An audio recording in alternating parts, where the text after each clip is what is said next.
दोस्तों काफी सारे व्यक्ति ऐसा मानते हैं यदि उनके विरुद्ध कोई मामला दर्ज किया गया है और उस मामले में जो सजा है वो 7 साल से कम है, यानी कि कोई माइनर सेक्शन है जिसमें सजा 7 साल से कम है, जैसे हो सकता है किसी पब्लिक पैलेस पर अश्लील हरकतें करना, या दहेज का मामला हो सकता है जिसमें 3 साल की सजा है। जो पब्लिक पैलेस पर जो ऑफेंस किया जाता है उसमें 3 महीने की सजा होती है। तो ऐसा कोई भी मामला जिसमें सजा 7 साल से कम होती है, तो वो व्यक्ति ऐसा मानते हैं यदि उनके विरुद्ध ऐसा कोई मामला दर्ज किया गया है तो पुलिस उन्हें गिरफ्तार नहीं कर सकती। ऑनरेबल सुप्रीम कोर्ट ने अपनी डायरेक्शन दी है पुलिस वालों को कि वो किसी भी व्यक्ति को जिसमें सजा 7 साल से कम है और उसने वो अपराध कारित किया है तो पुलिस उसको सीधा जाकर के गिरफ्तार नहीं कर सकती। लेकिन दोस्तों ऐसा नहीं है, कुछ पाबंदियां लगाई गई है। यदि किसी भी नियम को बनाया जाता है तो उस पर कुछ रेस्ट्रिक्शंस लगाए जाते हैं, उसकी कुछ शर्तें होती हैं। ऐसा नहीं कि उसे खुला छोड़ दिया जाता है, कोई भी व्यक्ति उसका दुरुपयोग कर सकता है।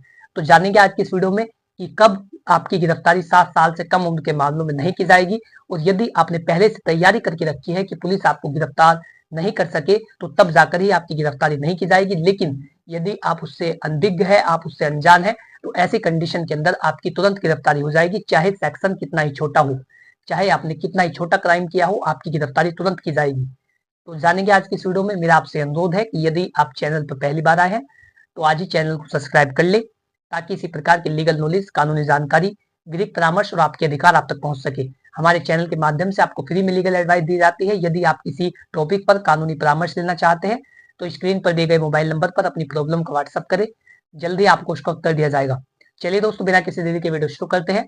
नमस्कार दोस्तों, मैं सुमित कुमार आप सभी का हमारे यूट्यूब चैनल कानूनी बातें में स्वागत करता हूँ।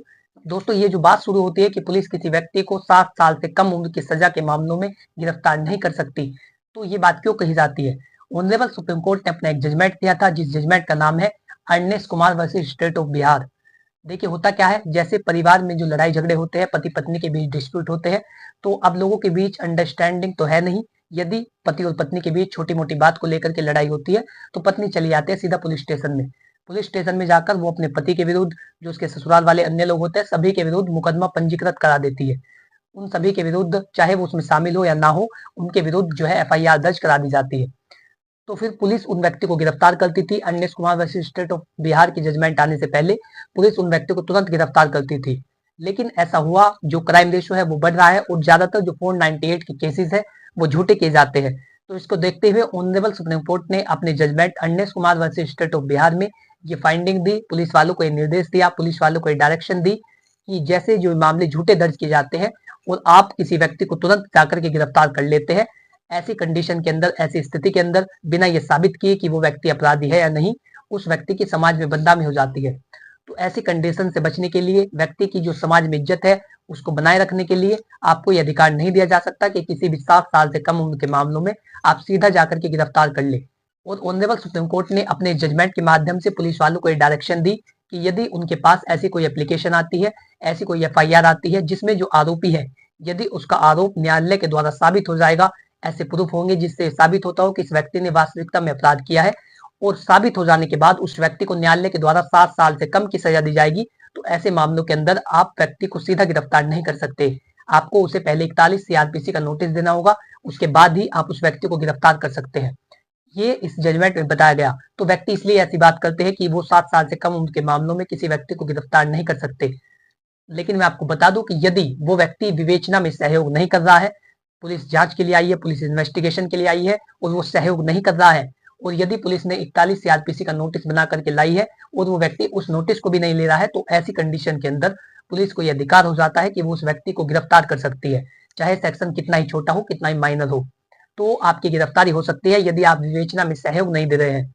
लेकिन कई बार ऐसा भी होता है कि पैसों के बलबूते पर पुलिस दूसरी पार्टी से मिल जाती है, भ्रष्टाचार इतना ज्यादा है, दूसरी पार्टी से पैसे खाकर आपको गिरफ्तार करती है और बाद में कह देती है कि ये व्यक्ति इन्वेस्टिगेशन में सहायता नहीं कर रहा था, विवेचना में अपना सहयोग नहीं दे रहा था, जिसके चलते हमने इस व्यक्ति को गिरफ्तार किया है।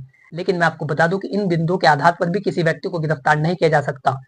यदि पुलिस कहती है कि मुझे इस व्यक्ति पर शक हुआ, उसके बाद मैंने इसे गिरफ्तार किया, तो पुलिस को ये भी कारण बताना होगा, ये भी बताना होगा कि उस व्यक्ति पर शक क्यों हुआ, ऐसा आपने क्या देखा कि आपको उस व्यक्ति पर शक हुआ। केवल हवाबाजी में बात करके किसी व्यक्ति को गिरफ्तार नहीं किया जा सकता।